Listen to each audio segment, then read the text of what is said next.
माझं नाव काशीनाथ विश्वनाथ गायकवाड, मुक्काम पोस्ट पसरणी, तालुका वाई, जिल्हा सातारा. शब्दमित्र काव्य स्पर्धा 2024 या स्पर्धेसाठी माझी स्वयंरचित कविता अपेक्षा विवाहाच्या ही कविता मी आता सादर करणार आहे. कवितेचा आशय असा आहे, लग्नापूर्वी भावी पती पत्नी एकमेकांना भेटतात त्यावेळेला त्यांच्या मनात ज्या अपेक्षा असतात त्या एकमेकांना बोलून दाखवतात. त्यांच्या ज्या काही अपेक्षा आहेत त्या मी कवितेत रचनाबद्ध करण्याचा प्रयत्न केलेला आहे.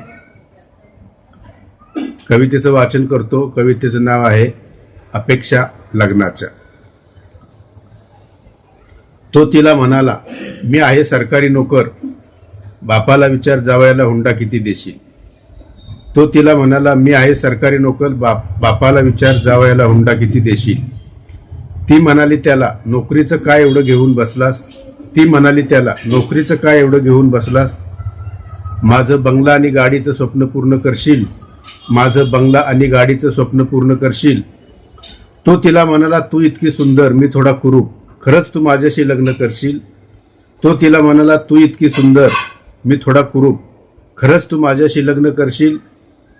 ती म्हणाली त्याला, केलंच जर लग्न.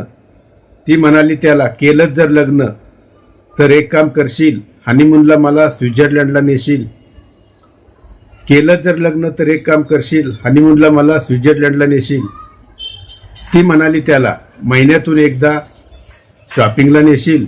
ती म्हणाली त्याला, महिन्यातून एकदा शॉपिंगला नेशील. आठवड्यातून एकदा हॉटेलला जेवायला नेशील. आठवड्यातून एकदा हॉटेलला जेवायला नेशील. तो तिला म्हणाला, माझ्या पगारात एवढं सारं नाही बसलं. तो तिला म्हणाला, माझ्या पगारात एवढं सारं नाही बसलं तर थोडंसं ॲडजस्ट करशील. तर थोडंसं ॲडजस्ट करशील. ती म्हणाली त्याला, जर मी कधी रुसले तर मला कुशीत घेशील. ती म्हणाली त्याला, जर मी कधी रुसले तर मला कुशीत घेशील. ती म्हणाली त्याला, लग्न झाल्यावर तू होशील नवरोबा, तुझ्यातला पुरुषार्थ जागवशील. ती म्हणाली त्याला, लग्न झाल्यावर तू होशील नवरोबा, तुझ्यातला पुरुषार्थ जागवशील. खरं सांग, कधीतरी थोडंसं माझंही ऐकून घेशील. खरं सांग, कधीतरी थोडंसं माझंही ऐकून घेशील. तो म्हणाला तिला, तुझ्या आईवडिलांप्रमाणे माझ्या आईवडिलांची सेवा करशील. तो म्हणाला तिला, तुझ्या आईवडिलांप्रमाणे माझ्या आईवडिलांची सेवा करशील. ती म्हणाली त्याला, माझ्या आईवडिलांना. ती म्हणाली त्याला, माझ्या आईवडिलांना वर्ल्ड टूर घडवशील. माझ्या आईवडिलांना वर्ल्ड टूर घडवशील. तो म्हणाला तिला, बाई ग, नको करूस तू एवढ्या अपेक्षा.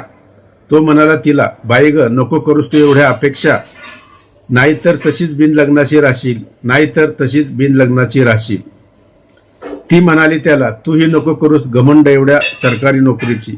ती म्हणाली त्याला, नको करूस घमंड एवढी सरकारी नोकरीची. नाहीतर आयुष्यभर उपाशी मरशील. नाहीतर आयुष्यभर उपाशी मरशील. तो म्हणाला तिला, तुझ्या लग्नाच्या काळजीनं तुझे आईबाप झुरतात, त्यांचं काय करशील. तो म्हणाला तिला, तुझ्या लग्नाच्या काळजीनं आईबाप झुरतात, त्यांचं काय करशील. ती म्हणाली त्याला, माझं जीवन माझं आयुष्य. ती म्हणाली त्याला, माझं जीवन माझं आयुष्य.